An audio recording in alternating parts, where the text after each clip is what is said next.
Hallelujah. सचमुच प्रभु का धन्यवाद, एक बार फिर प्रभु ने मौका दिया कि आपके बीच में मैं प्रभु का ज़िंदा कलाम लेके आ सकूं।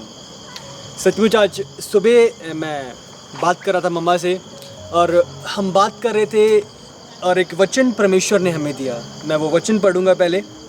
इधर जब हम हबाक्कुक को निकालते हैं, इसके दो में जब हम पढ़ते हैं, इधर लिखा हुआ है, यहोवा ने मुझसे कहा, यहोवा ने हबाक्कुक से कहा कि दर्शन की बातें लिख दे, वरन पट्टियों पर साफ साफ लिख दे कि दौड़ते हुए भी वे सहज से पढ़ी जाएं, क्योंकि इस दर्शन की बात नियत समय में पूरी होने वाली है। वरन इसके पूरे होने का समय वेग से आता है, वेग मतलब धीरे से आता है हो सकता है, पर इसमें धोखा ना होगा। हाँ, परमेश्वर का वचन क्या कह रहा है? प्रभु क्या कह रहा है हबाक्कुक से कि जो वचन, जो प्रतिज्ञा मैंने तुझे दी है, हो सकता है कि डिले हो सकता है धीरे धीरे वो तेरे जीवन में आए, पर उसमें धोखा नहीं होएगा। इसका मतलब जो प्रभु ने बोला है उसका निश्चित होना पक्का है।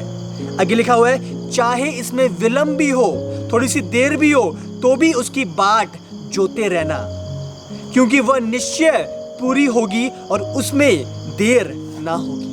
इधर क्या लिखा हुआ है? वो सारी चीजें जो प्रभु ने प्रॉमिस करी हैं वो निश्चय पूरी होंगी। वचन में लिखा, अगर परमेश्वर के मुख से कुछ निकल जाता है तो उसका पूरा होना अवश्य है। इधर मैं अभी नेचर में आया था और हम देखते हैं जब परमेश्वर ने पहले 7 दिनों में इस सृष्टि को बनाया, इस सब सारी चीजों को बनाया, उधर कुछ नहीं था, अंधेरा था। वचन में लिखा, परमेश्वर ने बोला उजाला हो, और हम देखते हैं कि उजाला हो गया। हालेलुया। प्रभु ने बोला पेड़ हो, ये पत्ते आ जाएं, पौधे हो जाएं, उग जाएं, और वो सारी चीजें आ गई, पूरी हो गई, वो सारी चीजें बन गई, क्रिएशन बन गए। जब जो थी नहीं, परमेश्वर के वचन के बोलने पे वो सारी चीजें बन चुकी। हालेलुया। मैं देखता हूँ जब अब्राहम को परमेश्वर ने बोला था कि तू इतनी जातियों का पिता ठहरेगा, उसके पास कुछ नहीं था, पर वचन में लिखा है उसके बाद भी अगले साल कुछ नहीं आया, 5 साल के बाद कुछ नहीं आया, 15 साल के बाद कुछ नहीं आया, 20 साल के बाद कुछ नहीं आया, पर वचन में लिखा है जो प्रभु ने बोला था एक नियत समय आया था। हो सकता है वो धीरे था, वो डिले थी, पर अब्राहम ने आशा नहीं छोड़ी। हम रोमियो 4 में पढ़ते हैं, वो निराशा में भी आशा रखकर विश्वास में दृढ़ खड़ा रहा, ये जानते हुए कि जिस परमेश्वर ने प्रतिज्ञा की है वो उसे पूरी करने में भी सामर्थ्य है। हो सकता है डिले हो सकता है विलंब हो, पर उसकी बाट जोते रहना, क्योंकि वह निश्चय, इसका मतलब पक्का, और वो स्टैंप स्वर्ग की है। दो धरती के लोगों की स्टैंप पे विश्वास करते हैं, पर जब स्वर्ग की स्टैंप है उसका मतलब उसका निश्चय, उसका पक्का होना निश्चय है। हो नहीं सकता कि वो पूरी ना हो। हालेलुया। तो इसका मतलब परमेश्वर चाहता कि हम उसकी बाट जोते रहें, और जो प्रॉमिस परमेश्वर ने किया है वो पूरा होगा ही होगा। और प्रभु एक और वचन से बात कर रहा था, मैं चाहता हूँ हम निकालेंगे। हम देखते हैं भजन संहिता जब पहला का 1 से 3 पढ़ते हैं, मैं निकालूंगा वचन को। इधर लिखा हुआ है, क्या ही धन्य है वो पुरुष जो दुष्टों की युक्ति पर नहीं चलता और ना पापियों के मार्ग में खड़ा होता है और ना ठट्ठा करने वालों की मंडली में बैठता है, परंतु वह तो यहोवा की व्यवस्था से प्रसन्न रहता है और उसकी व्यवस्था पर रात दिन ध्यान करता रहता है।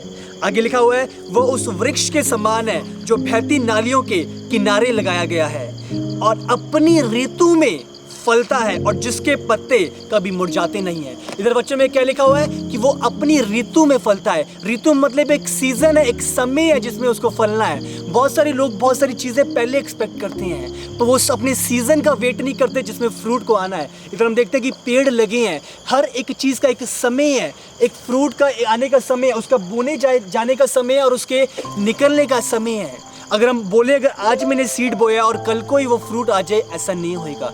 हर एक चीज की प्रभु ने डेस्टिनी ठहराई है और समय ठहराया, और उस नियत समय पे उसका पूरा होना अवश्य है। हालेलुया।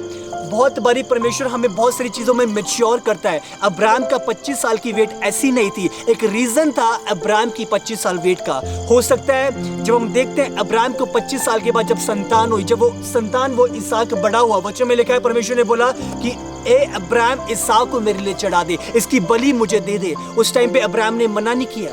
वो 25 साल के बाद 100 साल का हो गया और उसके बाद उसको इसहाक मिल रहा है और परमेश्वर बोले कि इसको मेरे लिए चढ़ा दे। वो इजी नहीं था, वो स्टेप, वो डिसीजन प्रभु के लिए लेना, उसकी आज्ञा को पूरी करना वो बहुत मुश्किल था।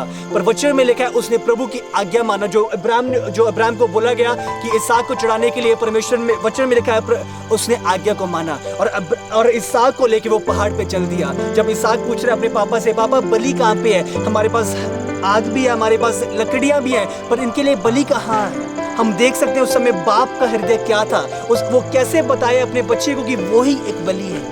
पर वचन में लिखा है उसने बोला कि जिस परमेश्वर की हम उपासना करते हैं वो यहोवा जायरा है, वो प्रोवाइड करने वाला है, वो हार नहीं मानता। अगर उसने कुछ बोला है तो वो उसे पूरा करने में अवश्य है।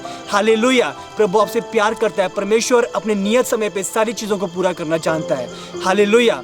प्रभु आपको ब्लेस करे और सचमुच अपने नियत समय का वेट करें और परमेश्वर जो ठहराया होता है वो उसे पूरा करने में सामर्थ्य है और वो चीज़ों को पूरा करता है। वो नियत समय आपकी मैच्योरिटी के लिए है, आपको परिपक्व करने के लिए है और परमेश्वर नियत समय पे आपको सारी चीज़ों को देना चाहता है। और सचमुच धन्यवाद आज के समय के लिए। प्रभु आपको ब्लेस करे। परमेश्वर में सदा आनंदित रहें। आमीन।